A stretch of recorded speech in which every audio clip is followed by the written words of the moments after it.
जो भी हुकूमत हो, हमें उसकी इज्जत करना चाहिए, हमें उनकी हिफाजत करना चाहिए, क्योंकि वो हमारी हिफाजत नहीं करते। मगर हुकूमत जमहूरी है, हमारी फौज बहुत ताकतवर है, इसलिए हर जमहूरियत में वजीर आजम से लेकर सारे वजीर बच्चा जमहूरा बन जाते हैं। डुगडुगी हिलाकर कोई उनसे कहता है ओए बच्चा जमहूरा खड़े हो जा, वो खड़े हो जाते हैं। ओए बच्चा जमहूरा अब चल, सब चले जाते हैं। बच्चा जमहूरा का तमाशा हम सड़कों पर 75 साल से देख रहे हैं। एक आदमी के हाथ में डुगडुगी, एक बंदर पर चादर पड़ी हुई, डुगडुगी बजाने वाला उससे जो कहता है बंदर वही करता है। एक थ्योरी है कि इंसान पहले बंदर था, मगर नई थ्योरी यह है पाकिस्तान में जमहूरी हुकूमत में इंसान से बंदर बन जाता है।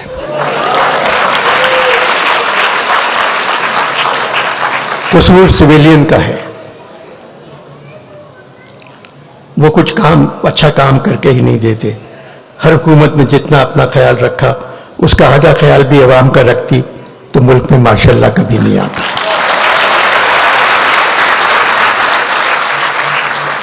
पचहत्तर बरसों में फौज ने तकरीबन 35 बरस हम पर हुकूमत की है।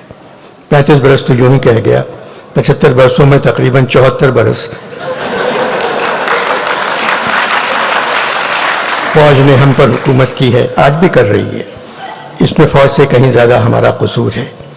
फौज हमारी जरूरत है, मगर जमहूरी दौर में न जाने क्यों हम फौज की जरूरत बन जाते हैं।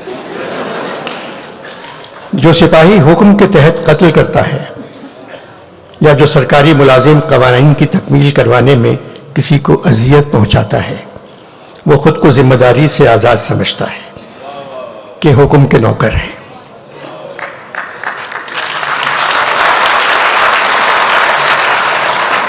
वो कहता है कानून हमने तो नहीं बनाया। वो ये भूल जाता है कि हर अमल एक अमल करने वाले की तरफ लौटता है और उनका अमल भी उन्हीं की तरफ लौटेगा। 75 बरसों से जो यहां गरीब हैं वो आज भी गरीब हैं। दादा गरीब, बाप गरीब, बेटा गरीब, पोता गरीब, न पैसा, न तालीम, न घर, न कोई मुस्तकबिल। इनका कोई हक नहीं। सिर्फ एक हक है, अगर गलती से कहीं इलेक्शन हो जाए तो इन पे वोट डालना फर्ज है। 75 बरसों से यहां जो तख्त पर बैठे हुए हैं, दादा तख्त पर, बाप तख्त पर, बेटा तख्त पर, बेटी तख्त पर, फिर पोता तख्त पर, ऐसा नहीं होना चाहिए। बेहतरीन लोग यकीन से महरूम हैं, जबकि बदतरीन लोग पुरजोश वारफ्तगी से भरपूर हैं। अहमद शाह साहब ने मुझे यहां संजीदा गुफ्तगू करने के लिए नहीं बुलाया था, मगर दिल न हंसने को चाह रहा है न हंसाने को।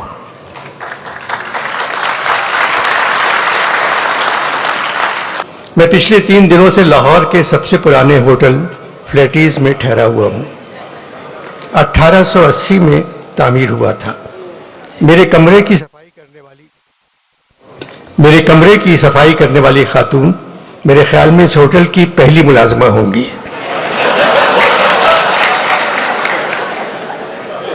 आज सुबह मैंने उनसे कहा, आप जहमत न करें, आप कहां रहती हैं, मैं आकर आपके कमरे को साफ करूंगा।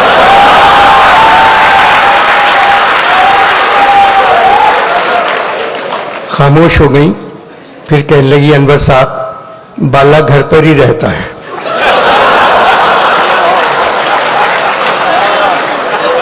शायद मेरा खुलूस वो नहीं समझी। मैंने पूछा कहाँ की हो, तो कहने लगी गुजरात। मैंने कहा मुस्लिम लीग काफ की तरफ हो? बोली मुस्लिम लीगों ने कायदे की ऐसी तैसी कर दी है, सिर्फ काफ गाफ बच गए हैं। मुझे नहीं मालूम मैं किसकी तरफ हूं। पढ़ी लिखी हो? मियाँ जी पढ़ी लिखी होती तो बेरोजगार होती।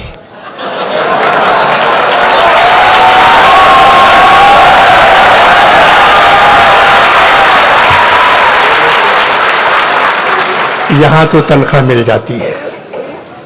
बहुत से लोग मेरे कमरे में फूलों के गुलदस्ते छोड़ गए थे। मैंने कहा आप सारे फूल ले जाएं। बोली बाला जिंदगी अजाब कर देगा, ये फूल किसने दिए हैं, यही रहने दे, ये कह के चली गई। हिंदुस्तान में पठान ने तमाम रिकॉर्ड तोड़ दिए हैं।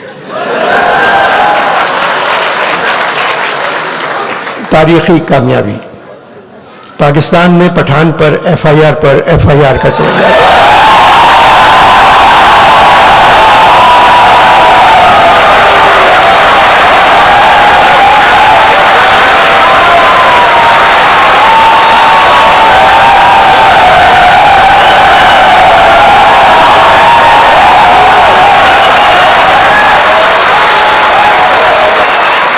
पाकिस्तान में पठान पर एफआईआर कटवाई जा रही है और मौजूदा हालात में पाकिस्तानी पठान की कामयाबी नजर नहीं आती। मगर सुना है आने वाले इलेक्शन में पाकिस्तानी पठान की एडवांस बुकिंग हिंदुस्तानी पठान से ज्यादा है।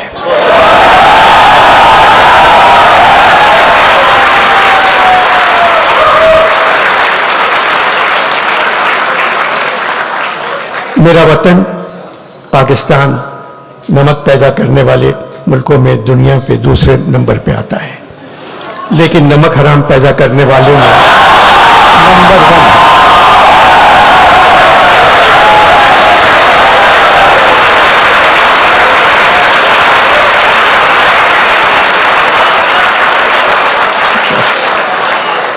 लेकिन नमक हराम पैदा करने वालों में नंबर 1 है। सलाख से कहीं ज्यादा हम लोग कर्ज में डूबे हुए हैं। आईएमएफ से बातचीत खत्म हो गई, उन लोगों ने कशकोल का मुंह 50 गुना बढ़ाकर हमारे हाथ में थमा दिया। अब क्या करें?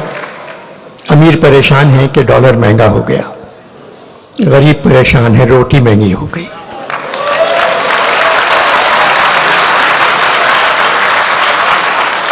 जो हाल इस वक्त पाकिस्तान के हर शहर का है, आगरे का भी यही हाल था। जब नजीर अकबराबादी ने लिखा था, जब मिली रोटी हमें सब नूरे हक रोशन हुए, रात दिन शम्सो कमर शामो शफक रोशन हुए, अपने बेगानों के थे लाजिम जो हक रोशन हुए, दो चपाती के वरक में सब वरक रोशन हुए। एक रकाबी में हमें 14 तबक रोशन हुए। एक जगह और कहा है, पूछा किसी ने ये किसी कामिल फकीर से, ये महरुमा हक ने बनाए हैं काहे के। वो सुन के बोला, बाबा खुदा तुझको खैर दे, हम तो न चांद समझे न सूरज हैं जानते, बाबा हमें तो ये नजर आती हैं रोटियां।